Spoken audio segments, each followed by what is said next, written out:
Hi, this is Katie with craftingwithkatie.com, and today I'm going to be sharing with you how to use a pie chart cut from Silhouette Studio to make a Sunburst card. This is a card that I had on my blog last week, and several people asked if I could make a tutorial. So I'm going to go ahead and try to do that now that I've figured it out with my computer. Here's another card I made using the same technique. This one has a very cute little pair of shorts and a sentiment from one of my favorite My Creative Time stamp sets called Fun Pockets. Okay, let's go ahead and get started. So here we are in Silhouette Studio. I do have the designer edition, so I'm not really sure if anything I'm doing today you wouldn't be able to do in the regular version, but I think actually everything I'm doing is pretty simple. You should be fine. So if you don't have the pie chart cut, you can just go over and click this button for the Silhouette online store. And once you get here, you can just search for pie chart. And the one that I have is right here. I'm going to just go ahead and click on it so you can see it. And the nice thing about the Silhouette online store is it will tell you if you own something already so that you don't accidentally repurchase it. So if you were going to need this, you would just go ahead and buy it at this point. But let's go back and actually go to the library because I do have it. So you can see here, I actually tried this before, but if you search for pie chart in your library, if you own it, it will come up, and then you can double click on it and it comes into your page where you're going to be working. And as you can see, it's actually 3 pie charts, but I only need 1. So what I'm going to do is right click on the image and go to ungroup. Now they're all separate pieces, and I can remove this pie chart by highlighting it and clicking delete, and this one as well. So I'm just clicking delete on my keyboard. And then this is the one that I want to use. But it's important to go back and group these back together for our purposes today. Okay.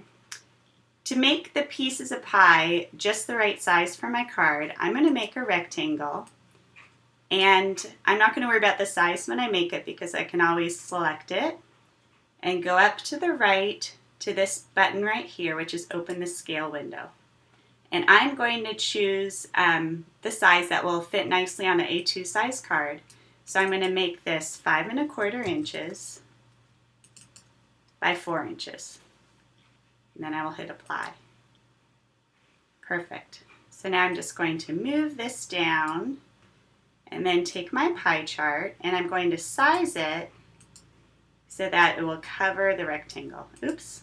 Okay, there we go. And then you can just move it around. And you can see if I had it like this, we'd have a little problem because I wouldn't get this corner or this corner. So you want to really overlap it.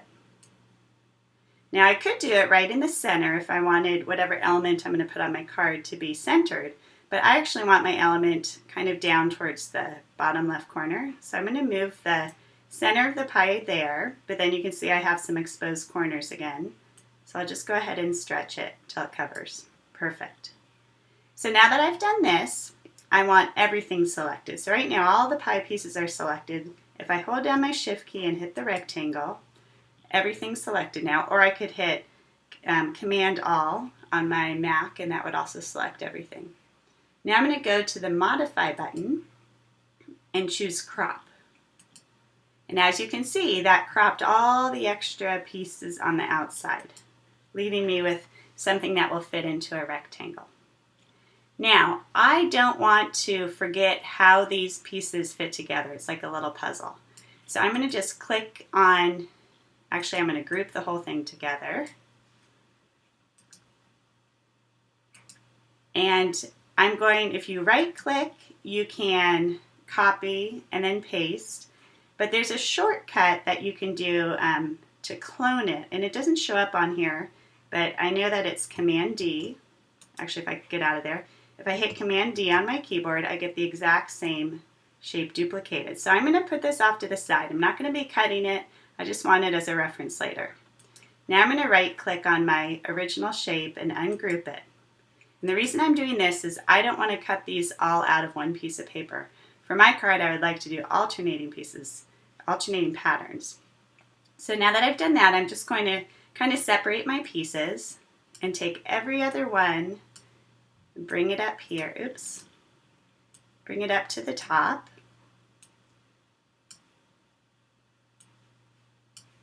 I'll take these and just move them out of the way for a moment.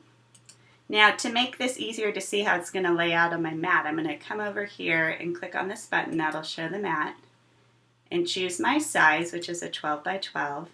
And if you drag this little arrow to the right a bit, you can see your cutting mat and see your 1-inch grid lines, which I find helpful. Because now I can pull these over and get this arranged so that I'll be able to use a minimum amount of paper, not waste anything. So for example, on this piece, I can rotate it so that it'll fit right here. And I might want to rotate this and put it right here. So now you can see this, for this grouping of shapes, I'm going to need a 3 by 6.5 or 7-inch piece of paper. Then I can go ahead and set up my other pieces. Again, I'll just rotate what I need just to make everything fit nicely. Maybe I'll turn this over. You can just kind of play with it and see what's going to fit well. Just trying to keep it into, again, a piece of paper that'll be about 3 inches tall. Oops.